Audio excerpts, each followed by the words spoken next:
MacVoices at NAB 2024. Welcome to MacVoices. This is the talk of the Apple community, and I'm Chuck Joyner. Folks, we're at NAB in Las Vegas doing our usual thing, talking to some of our old friends and a bunch of new friends as well. This time, though, we're going back quite a ways to talk to Jim Tierney about of Digital Anarchy about what they're doing new. Jim, it's good to see you. Hey, Chuck, it's good to be on. How many times have we done this? NAB? Yeah, how long have you been coming to NAB? My first NAB was 1996. Wow. Okay, I can't compete. I can't compete. And I don't think I've missed any between then. Maybe missed one or two, but yeah, it's been pretty straight since 1996. So you've been coming since you're 6 years old? Basically, yes, yeah. right. Okay, yes. Yeah, that's a story. I started with video very early, you know. That's very early. Very early. So what are we showing off new this year? So we're talking about BeautyBox 6.0. We're coming out with a new version, hopefully in the next couple months. And kind of the big new feature is AI teeth whitening. We're using AI to identify where the teeth are at and create a mask just for the teeth so you can whiten the teeth. That we're also using that to help with shine removal and a few other things. But mainly it's teeth whitening, which is something we've been asked for many times over the years. And here we are. And that's not easy to do on a still photo, let alone on video. Yes, it's not easy. And you would think AI is just like, boom, it's going to nail it. No, it doesn't. We're not there yet. We're not there yet. Well, let's take a look at it. Okay, sure. So we've applied BeautyBox, which is our digital retouching plugin for doing digital makeup, skin retouching, blemish removal, all that good stuff. But with 6.0, we're adding in the ability to use AI to detect teeth and whiten them. And so what I've done here is the original footage. Play this back. Oops.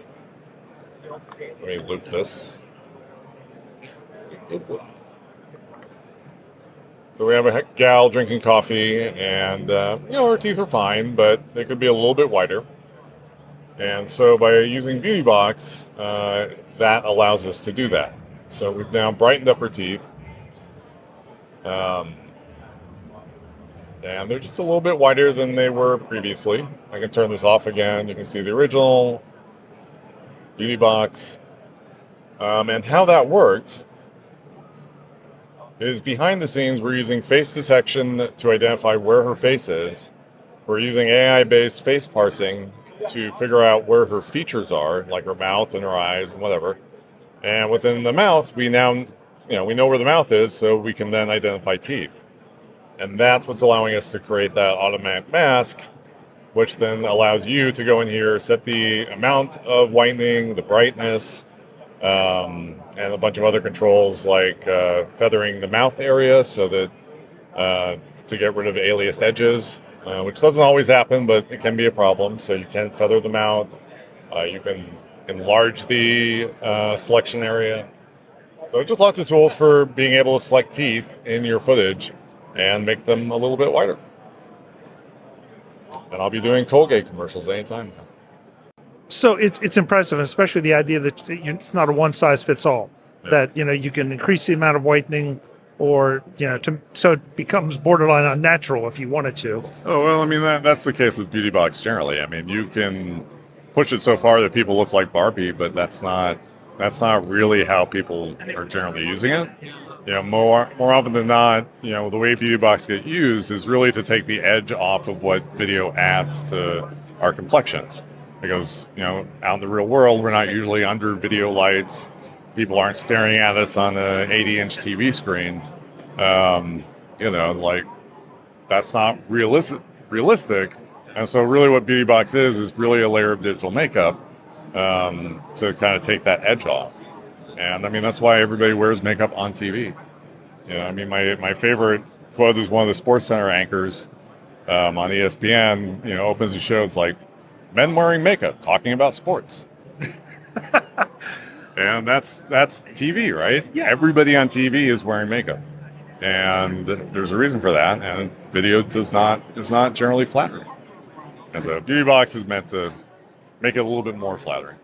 So digital makeup is a really interesting way to look at it, especially right now. There's so many discussions about what's happening in Hollywood, and how many people are artificially changing things, and where are the lines, and what should you sign up to say, hey, I'm just going to be completely authentic, when we kind of forgot that we aren't already authentic because of just what you said. They're using makeup on every TV show that you see. Yeah, no, absolutely. And nobody really. It's funny with beauty box. We have a really hard time getting people to talk about using it. It's used all over the place, but people don't want to admit it. But yet, they have no problem talking about regular makeup. And regular makeup is used on every feature film, every TV show. And so, you don't want to see somebody under hot video lights, on an 80-inch screen with their head twice the size that it usually is, because you're going to see every last detail, every last pore, wrinkle, blemish, whatever. And so the makeup actually serves it becomes distracting. And so the makeup actually performs, is a real purpose. And the same with digital makeup. It's no real different. Like I said, people aren't really using it to make people look like Barbie because it looks horrible, actually. If you really crank beauty box up, it'll sandblast your face, but that's not, that's going to stand out, right? And the whole point of beauty box is to do this in a very subtle, non-intrusive way that people watch the video and they're just like, they don't notice it. And that's why it's been so successful. Does beauty box have any automatic settings, or am I required, for lack of a better word, to tweak everything like I would if I were doing makeup, as opposed to just saying, make me look better, boom, okay, there I am, that's beauty box's version of better? Yeah, we have some default settings which more or less work for most people, and you can dial that up, dial that down, but you click the analyze frame button. We run face detection to figure out what the skin tones are, build an automatic mask based on that. And then, that was the selling point of beauty box from the beginning, is like, you don't have to go out there and rotoscope people to create digital makeup. It'll do the mask automatically. You can just dial it in. It has default settings, which we think looks reasonably good on most people, but you don't have to do a lot of tweaking. And basically, you set it up on the first frame, get in, dial up a look that looks good to you, and then you just render it out from there. You don't have to go frame by frame and do anything. It's just, you set it up on the first frame and you're good to go. Is this version available yet, or is it coming? No. It's coming. It should be about 2 months. AI is hard to wrangle it to get it to do exactly what you want. So, for all the talk of AI taking over the world, it's been a year-long project just to get it to whiten teeth. So it's it's not hard. If you're just doing TikTok videos, it's not hard to get AI to do something. But if you want to use it for professional, broadcast quality footage, it takes some work to get it doing that. But we're close. It's running fine. We just need to do the GPU pass so that's renders fairly quickly, and then it'll be released. So hopefully the end of June. It's interesting. Every interview I've done so far here has the subject of AI has come up. Yeah, of course. I guess it's just that's the world we live in now. Yeah, if you walk around the show, it's obviously the hot buzzword and has been the hot buzzword for the last couple of years. Everybody's sprinkling AI on everything, regardless of whether it needs it or not. And the trick with AI is finding places, at least for professional uses, finding things where it actually is a benefit, and you don't have to, because in a lot of cases, like when we did transcriptive, for some footage, it's like you would spend more time cleaning up the AI transcript than you would if you just did it by hand, right? So, it's finding the places where AI actually is a benefit and will actually save time versus just sprinkling AI on something and saying, hey, we have AI this and that. And it doesn't really work in a production workflow. Lots of people are saying lots of things about AI that just it doesn't do, or it doesn't do well, and you're probably not going to be able to use it for that purpose. And the pieces that have been done with AI, nobody wants to talk about the fact that it probably took days, weeks, months of tweaking it to get it to look as good as it does. And then all this was done with AI. And so you think, well, there was nothing to it. It's not the case. Oh, yeah. But I mean, if anybody's played with like Midjourney or Dolly or any of the image generators, it's not hard to get it to produce something cool. It's fairly random. If you want it to produce something very specific that looks great, it's really hard. You're going to spend like a lot of time getting things you don't want and trying to find the perfect prompt to get it to generate what you do want. And that's for a single image. Like I think the video stuff is way, way off. I mean, I've seen the dozen Sora clips. Like, again, like how many prompts did it take to get that? How much time did they have to spend to like get those dozen clips?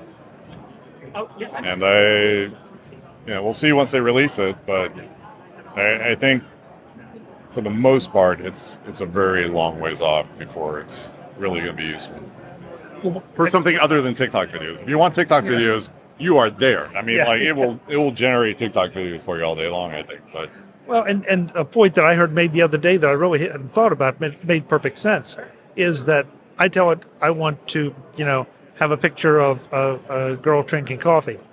It'll create that for me. But then if I tell it a second time, I get the girl with a completely different. Yeah. So there's no way to capture that set of parameters and say, okay, now I want her sister and her brother and her father, and have it, It's really hard. Yeah. Yeah. So. And that's the problem. It's like, again, like if you want to generate something randomly cool, it will do that, and you'll be blown away by how good it looks. But then if you want it to generate like, her mother drinking coffee, it's hard. Or if you want to generate the specific features, it's really hard to get the prompts right to do that. And so it'll be interesting to see how it evolves. But I think the media has definitely blown it up to be scarier than it actually is for those of us that work. Like for those of us who work with it, it's kind of like, it's not taking over the world anytime soon. Despite Elon saying it's going to have the intelligence of a human by next year, I mean, maybe of a 2-year-old human? He didn't really quantify that, so but back in the real world, it's going to be a while. Well, but it's good to see you're one of the people that's taking it. A, you're using it responsibly, and B, you are giving me more control over it, of what the tool that you're creating does, as opposed to just slapping it on and saying here. Yeah. Well, I mean, it's practical AI, right? So it's something that you can use AI for to like make your workflow faster, make your job easier. Something that has a practical use as opposed to some of the flashier things that are cool but not that useful in the real world. So that's what we do. Yep. The website where folks go to learn more about Beauty Box and Digital Anarchy. DigitalAnarchy.com. Great. Jim, good to see you as always. Thanks so much. Yep. Next year? No. No? No. Well, I'll be here, but we're not going to have a booth. Oh, okay. All right. Well, we'll still get to say hello. Yeah. We'll corral you. Don't worry. Oh, yeah. I'll be here. But. Folks, more from NAB in Las Vegas. I'm Chuck Joyner. This is MacVoices. Visit MacVoices.com for show notes and to connect with Chuck on social media. Get involved in our Facebook group or like our Facebook page, and get more out of your Apple tech with MacVoices magazine, free on Flipboard and on the web. And if you find value in it all, Consider supporting us through either our Patreon campaign at patreon.com/MacVoices or by making a one-time donation via the PayPal link on our front page and in the show notes of each episode. You will join these fine people who help bring you MacVoices.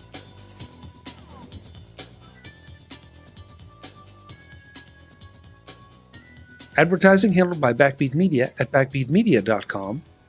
Bandwidth provided by CashFly at cashfly.com.